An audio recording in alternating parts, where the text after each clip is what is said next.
दोस्तों जरा इमेजिन करो, एक लड़का है मिडिल क्लास फैमिली से, टारगेट क्लियर है जेईई 2027 क्रैक करना।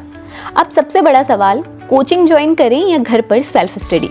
एक तरफ कोचिंग के एड्स होते हैं जो दावा करते हैं 100% सिलेक्शन, वहीं दूसरी तरफ टॉपर्स के इंटरव्यूज जहां वो कहते हैं मैंने ज्यादातर पढ़ाई घर पर ही की।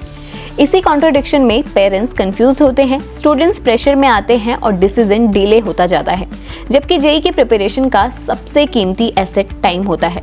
फैक्ट ये है कि लास्ट फ्यू इयर्स के टॉप रैंकर्स में भी मेजॉरिटी ऑफ स्टूडेंट्स किसी न किसी फॉर्म में कोचिंग इकोसिस्टम का पार्ट रहे हैं, चाहे ऑनलाइन हो, ऑफलाइन हो या टेस्ट सीरीज मेंटोरशिप के थ्रू। अगर आप भी इसी कंफ्यूजन में हो तो एक सेकंड भी स्किप मत करना, क्योंकि वीडियो के एंड तक आपका ये डाउट परमानेंटली क्लियर हो चुका होगा।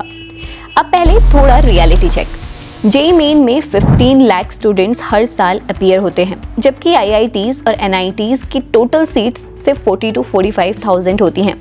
सिंपल मैथ्स, एक सीट के लिए 33 एस्पिरेंट्स compete करते हैं, मतलब कंपटीशन काफी है और सिलेक्शन सिलेबस से ज्यादा स्ट्रेटेजी और एग्जीक्यूशन पर डिपेंड करता है। अब सवाल ये नहीं है कि कोचिंग अच्छी है या सेल्फ स्टडी, सवाल ये है आपके लिए कौन सा सिस्टम काम करेगा।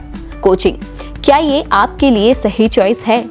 कोचिंग का सबसे बड़ा एडवांटेज होता है स्ट्रक्चर। आपको ऑलरेडी पता होता है आज क्या पढ़ना है, कब टेस्ट है, कहाँ गलती हो रही है और सिलेबस कब तक कंप्लीट करना है। कोचिंग बिगनर्स के लिए काफ़ी यूजफुल होती है, क्योंकि स्टार्टिंग फेज में स्टूडेंट्स को ये ही समझ नहीं आता कि कौन सा चैप्टर इम्पॉर्टेंट है, किस डेप्थ तक पढ़ना है और एग्जाम का एक्चुअल डिमांड क्या है। कोचिंग एक डिसिप्लिन क्रिएट करती है, रोज का रूटीन, वीकली टेस्ट, कंपटीशन का एनवायरनमेंट, ये सब एवरेज स्टूडेंट को भी ट्रैक पर रखता है। लेकिन यहीं पर एक डेंजर भी है। सिर्फ क्लास अटेंड कर लेना, सिर्फ मॉड्यूल्स कलेक्ट कर लेना और सिर्फ टेस्ट दे देना, ये प्रिपरेशन नहीं होती। अगर कोचिंग के साथ सेल्फ स्टडी जीरो है तो कोचिंग भी वेस्ट हो जाती है। सेल्फ स्टडी किस टाइप के स्टूडेंट्स को सूट करती है? सेल्फ स्टडी तब काम करती है जब स्टूडेंट के पास स्ट्रॉन्ग डिसिप्लिन हो, सिलेबस का क्लियर रोड मैप हो और अपनी मिस्टेक्स आइडेंटिफाई करने की मैच्योरिटी हो। सेल्फ स्टडी का सबसे बड़ा प्लस पॉइंट होता है फ्लेक्सिबिलिटी। आप अपनी स्पीड से पढ़ सकते हो, वीक टॉपिक्स पर ज़्यादा टाइम दे सकते हो और स्ट्रॉन्ग टॉपिक्स को जल्दी मूव कर सकते हो। लेकिन प्रॉब्लम ये है, मोस्ट स्टूडेंट्स ओवर एस्टिमेट करते हैं अपने डिसिप्लिन को। पहले 10 से 15 दिन मोटिवेशन हाई होती है, फिर बैकलॉग बनता है, टेस्ट डिले होते हैं और धीरे धीरे प्रिपरेशन डायरेक्शन लॉस कर देते हैं। सेल्फ स्टडी में सबसे बड़ा रिस्क होता है फीडबैक का लैक होना। आप गलती रिपीट करते रहते हो और पता ही नहीं चलता कि एग्जाम पर्सपेक्टिव से क्या गलत जा रहा है।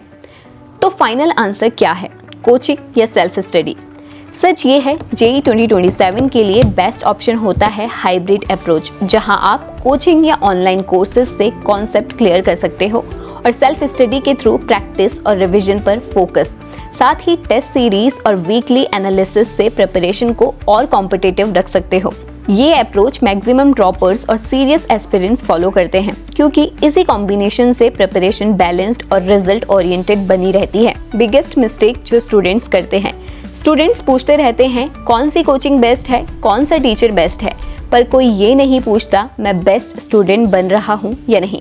सिस्टम कोई भी हो, सिलेक्शन तब होता है जब डेली रिवीजन होता है, मिस्टेक्स लिखी जाती हैं और टेस्ट के बाद ईगो नहीं इम्प्रूवमेंट चलता है। जेईई मेन क्रैक करने के लिए कोचिंग जरूरी नहीं है और सेल्फ स्टडी सफिशिएंट हो सकती है, लेकिन मेहनत, कंसिस्टेंसी और स्मार्ट प्लानिंग कंपलसरी है। टीचर्स चेंज हो सकते हैं, रिसोर्सेज चेंज हो सकते हैं, लेकिन डेली एफर्ट का कोई रिप्लेसमेंट नहीं है। अगर आप जेईई 2027 के लिए जेन्युइनली सीरियस हो तो प्रैक्टिस के लिए प्रीवियस ईयर्स पेपर्स और मॉक टेस्ट का एक्सेस बहुत इंपॉर्टेंट होता है।